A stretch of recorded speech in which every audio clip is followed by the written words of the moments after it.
माननीय बच्चन जी को समय बता दीजिए कितने मिनट बोलेंगे, क्योंकि वो बिना ब्रेक की गाड़ी है।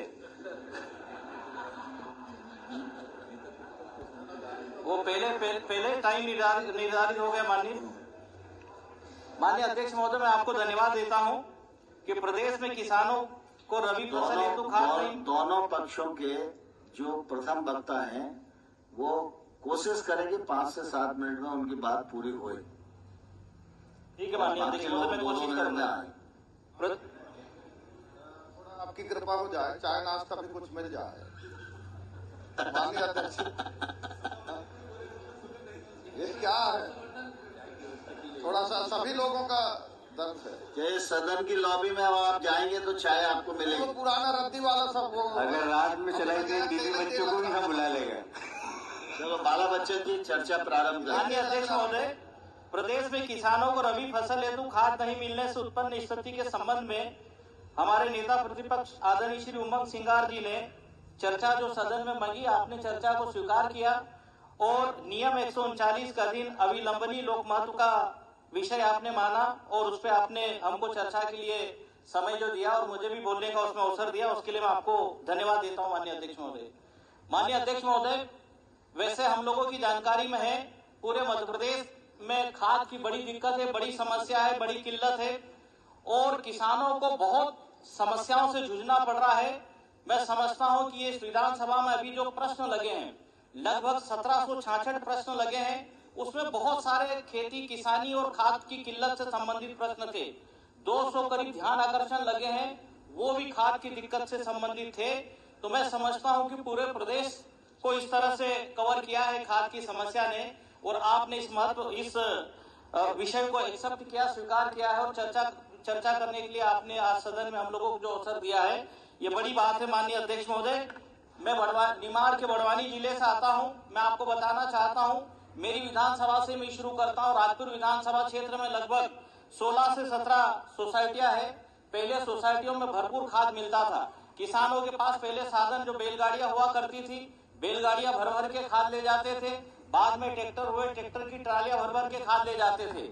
लेकिन अब वो सोसाइटियों में खाद मिलना बिल्कुल बंद हो गया है। और माननीय अध्यक्ष महोदय, मैं आपकी जानकारी में, आपके माध्यम से सदन की जानकारी में लाना चाहता हूं कि निमाड़ और मालवा में भी बांध बनकर खूब पानी उपलब्ध हो गया है। अभी 2-3 फसलें किसान लेते हैं, लेकिन खाद की दिक्कत के कारण जो उपज जो आना चाहिए, उत्पादन फसलों का जो होना चाहिए, वो उत्पादन नहीं हो पा रहा है। इस कारण सरकार इस पर ध्यान दे, खाद उपलब्ध कराएं। खाद है, बीज है, दवाई है माननीय अध्यक्ष महोदय, तो निश्चित ही किसानों की उम्मीदें पूरी होगी।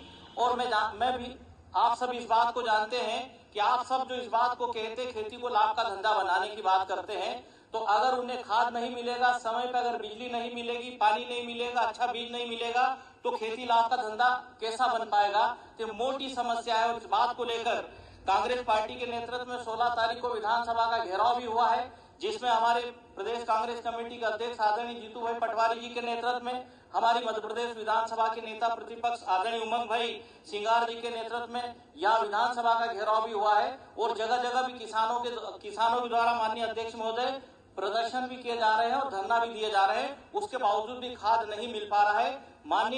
मैं आपके माध्यम से माननीय मंत्री जी की जानकारी में बात लाना चाहता हूं।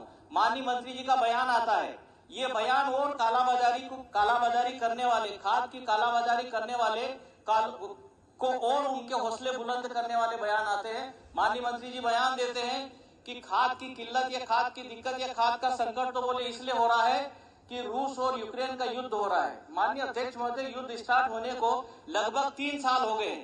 3 साल होने के बाद माननीय मंत्री जी अब बयान देते हैं। और हम अगर रूस और हिंदुस्तान की सरकारों की बात करें तो जो हमारे जो समझौते हैं, तो वो समझौतों के अंतर्गत हमारी भारत सरकार और रूस की सरकारों के काम हो रहे हैं। तो माननीय मंत्री जी, आप भी सोच समझ के बयान दे।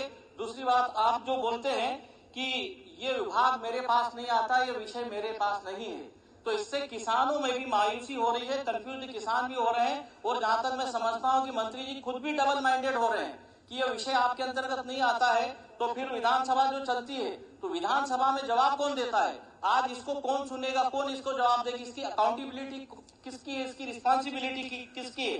तो माननीय माननीय मंत्री जी, जब आप इस तरह के जो बयानबाजी जो करते हैं वो मैं समझता हूं कि बिल्कुल भी ठीक नहीं है। बहुत विकराल स्थिति खाद की प्रदेश में जो बनी हुई है, ताजे उदाहरण है जो हम लोगों के सामने। आजकल मीडिया इतना स्ट्रांग हो गया है कि कोई भी बात, कोई भी घटना अगर प्रदेश या देश में, विदेशों में भी अगर होती है तो कोई भी घटना छिपती नहीं है। माननीय अध्यक्ष महोदय, ये टीकमगढ़ जिला जो कि पूर्व मुख्यमंत्री उमा भारती जी का गांव है डूंडा से एक महिला खाद लेने आई थी, नेहा लोधी जी को महिला कांस्टेबल ने मारा है।